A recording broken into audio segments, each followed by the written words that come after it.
তোমাদেরকে অনেক তো দেখালাম যে বাটা মশলায় মাটন রান্না করা। আজ দেখাবো গুঁড়ো মশলায় মাটন রান্না করা।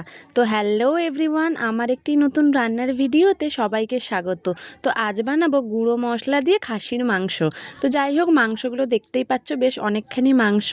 নুন, হলুদ, দই আর গোলমরিচ দিয়ে ভালো করে ম্যারিনেট করে রেখে দেবো। গোলমরিচটা দিলে না একটা আলাদাই যেন ফ্লেভার লাগে, বেশ খুব ভালো লাগে কিন্তু। তারপর কড়াইতে তেল দিয়ে দিলাম, তেল দিয়ে একে একে অল্প করে নুন দিয়ে একে একে আলুগুলোকে ভালো করে লাল করে ভেজে নেব।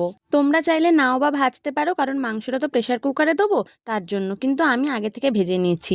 তারপরে ফোড়নে দিলাম জিরে, একটু গোটা গরম মশলা, শুকনো লঙ্কা, তেজপাতা আর অল্প চিনি।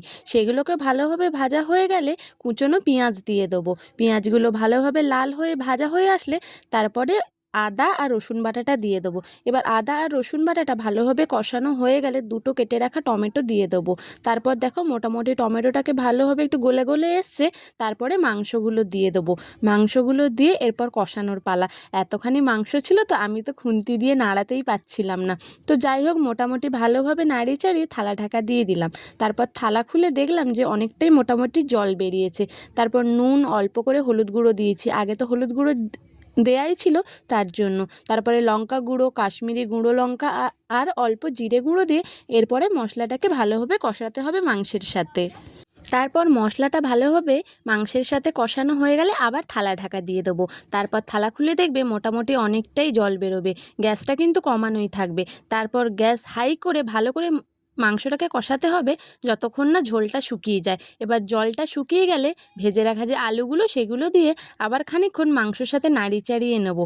নাও বা করলে হতো, বিকজ আমরা প্রেশার কুকারে দেবো। তাও একটু দেখো, ভাই বললো একটু কষানো মাংস খাবে, তার জন্যই একটু শুকনো করে কষাচ্ছিলাম। কষানো মাংস এত শক্ত লাগছিল ধারণার বাইরে, কিন্তু দেখে খুব লোভ লাগছিল। তারপর মোটামুটি যখন কড়াই লেগে লেগে আসবে তখন মাংসগুলো ট্রান্সফার করে দিলাম প্রেশার কুকারে। তারপর কড়াইয়ের মধ্যে জল দিয়ে ওই জলটাকে একটু গরম করে নিলাম। কড়াই তো অনেক মশলা ছিল, তার জন্য কড়াতে দিয়ে আমি এইরকমই করে নিই। তারপরে ওই জলটা প্রেশার কুকারে দিয়ে দিলাম। তারপরে একটু টেস্ট করে দেখলাম একটু নুন কম ছিল, তার জন্য নুন আর গুঁড়ো গরম মশলা দিয়ে ভালো করে ঝোলের সাথে নাড়িয়ে চাড়িয়ে দিয়ে এবার প্রেশার কুকারটা ঢাকা দিয়ে মোটামুটি 4টে থেকে 5টা সিটি দেবো। 5টা সিটি দিইনি, 3টে থেকে 4টেই দিয়েছিলাম বোধহয়, মনে নেই। তারপর হলো অপেক্ষা করার পালা, সিটি বসার।